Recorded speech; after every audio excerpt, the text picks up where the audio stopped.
Kerala Blasters എന്ന ഈ കുഞ്ഞ് ഇന്ത്യൻ ക്ലബിനെ കുറിച്ച് നിങ്ങൾക്കൊന്നും അറിയില്ല സർ. കാരണം ഇന്ത്യൻ കായിക ചരിത്രത്തിൽ തന്നെ ഏറ്റവും വിശ്വസിക്കാൻ കഴിയാത്ത ക്ലബ് എന്ന ബഹുമതി ഈ ബ്ലാസ്റ്റേഴ്സിന് അർഹമാണ്. കാരണം വളരെ മികച്ച പ്രൊപ്പഗൻഡകളാണ് ഇവിടെ ഓരോ സീസണിലും ഒരുക്കിക്കൊണ്ടിരിക്കുന്നത്. ജസ്റ്റ് നിങ്ങൾ നോറ ഫെർണാണ്ടസിന്റെ ട്രാൻസ്ഫറിനെ കുറിച്ച് ഒന്ന് ആലോചിച്ച് നോക്കൂ. 3 വർഷത്തെ കോൺട്രാക്റ്റിലായിരുന്നു നോറ ഫെർണാണ്ടസിനെ കേരള ബ്ലാസ്റ്റേഴ്സ് കൊണ്ടുവരുന്നത്. അദ്ദേഹത്തിനെ കേരള ബ്ലാസ്റ്റേഴ്സ് അനൗൺസ് ചെയ്യുന്ന സമയത്ത് അന്ന് നമ്മുടെ സ്പോർട്ടിംഗ് ഡയറക്ടറായ ഇപ്പോഴും അങ്ങനെ തന്നെയാണ് കരോലിസ് കിംഗിസ്. ഞാൻ പുള്ളിയുടെ വലിയ ഫാനായിരുന്നു. കരോലിസ് കിംഗിസ് പറഞ്ഞ ചില വാക്കുകളുണ്ടായിരുന്നു. അദ്ദേഹത്തിന്റെ അർപ്പണബോധവും ഫ്യൂച്ചറിസ്റ്റിക് ടാലന്റും എല്ലാം കണ്ടുകൊണ്ടാണ് ഞങ്ങൾ കൊണ്ടുവന്നത്. അദ്ദേഹം ഇവിടെ ഒരുപാട് ഉയരങ്ങൾ കീഴടക്കും. കേരള ബ്ലാസ്റ്റേഴ്സിന്റെ ഗോൾ കീപ്പിംഗ് പൊസിഷനിലെ റീഇൻവെൻഷന്റെയും പുതിയ സ്ഥാപനത്തിന്റെയും ഒക്കെ ഭാഗമായിട്ട് കൊണ്ടുവന്നതാണ്. ഒരു ലോങ് ടൈം വിഷന്റെ ഭാഗമായിട്ടാണ് നോറയെ കൊണ്ടുവന്നത് എന്നാണ് പറയുന്നത്. അപ്പം ഒരു ലോങ് ടേം വിഷന്റെ ഭാഗമായിട്ട് കൊണ്ടുവരുന്ന താരത്തിനെ ആ ഒരു 3 വർഷത്തെ ടെന്യൂർ കംപ്ലീറ്റ് ആക്കാൻ പോലും അനുവദിക്കാതെ കിട്ടുന്ന പൈസയ്ക്ക് തൂക്കി വെക്കുന്ന പരിപാടിയാണ് ഈ ബ്ലാസ്റ്റേഴ്സ് മാനേജ്മെന്റ് ചെയ്തുകൊണ്ടിരിക്കുന്നത്. നോറയ്ക്ക് ആകെ 4 ഒഫീഷ്യൽ മത്സരങ്ങൾ മാത്രമേ കേരള ബ്ലാസ്റ്റേഴ്സിന് കളിക്കാൻ കഴിഞ്ഞിട്ടുള്ളൂ.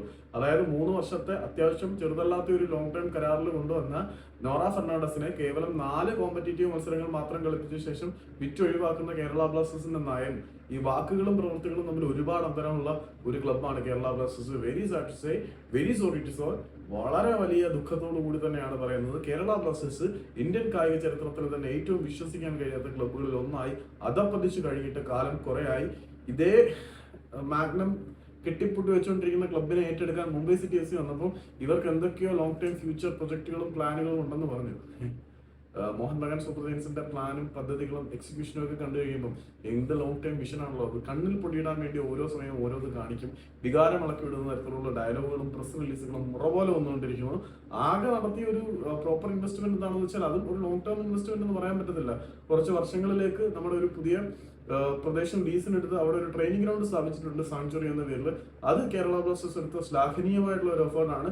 മറ്റു യുവതാരങ്ങളെ സൈൻ ചെയ്യുമ്പോൾ നമ്മൾ ഗ്രാസ് റൂട്ട് ഡെവലപ്മെന്റ് മാങ്ങയാണ് തേങ്ങയാണെന്ന് കാണുമായിരുന്നു.